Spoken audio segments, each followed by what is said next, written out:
২৪ জুলাই আগস্টে ফ্যাসিস্ট ঘাতক চক্রের নির্মম গুলিতে ঝরেছে অজস্র প্রাণ। শহীদের জনপদে পরিণত হয় বাংলাদেশ। রক্ত ধুয়ে আসা স্বৈরাচারমুক্ত বাংলাদেশে এসেছে ঈদ উল ফিতর।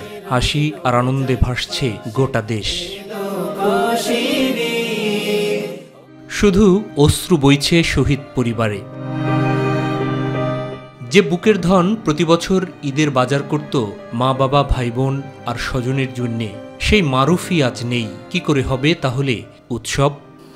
ঈদ আইলে আমার ছেলে কত মার্কেট করে আমার লেগে আনতো, আর বাইকে লেগে আনতো, কিন্তু এই বছর আমার ছেলেও নাই, মার্কেটও নেই।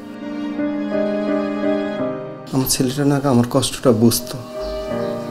আজকে আমার ছেলেটা নাই। এই ফ্যাসিস্ট সরকার আমার ছেলেটাকে খুন করে ফেললো। আমার ঈদটা সব শেষ করে দিল। অন্য শহীদের পরিবারের মতো এই পরিবারটিও ধীরে ধীরে স্বাভাবিক জীবনে ফেরার চেষ্টা করছিল, কিন্তু উৎসবের এই সময়ে বারবার সে ধরা দেয় শহীদ মারুফের স্মৃতি। কি আমার গড্ডা সব শুনে শুনে লাগে।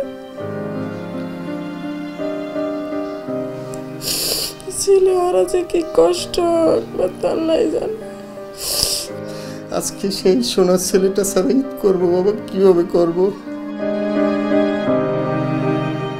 তবুও নেই আক্ষেপ। ফ্যাসিবাদী শাসক গোষ্ঠী তো বিদায় নিয়েছে। শহীদ গোপালের নাম ভুলেই যেতে আস্তে আস্তে।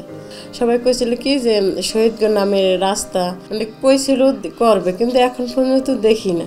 প্রাণ দিয়ে দিছে এদের জন্য। যদি দেশটা যদি ভালো থাকে তো সবাই চাই দেশটা যেন ভালো থাকে, ভালোই করুক, এটা আমরা সবাই চাই। 19 জুলাই 2024 শুক্রবারের পবিত্র দিন। ঘাতকের নির্বিচার গুলিতে রামপুরার বাড্ডায় শহীদ হন 19 বছরের তরুণ মারুফ। বিচার চলছে ধীর গতিতে। আমার চাওয়া শুধু আমার ছেলের হত্যার বিচার চাই। আল্লাহ ছাড়া আর কেউ নেই আমার কাছে। আল্লাহ, আমার ছেলের হত্যার তুমি বিচার করো আল্লাহ। মাহবুব সৈকত, মাই টিভি, ঢাকা।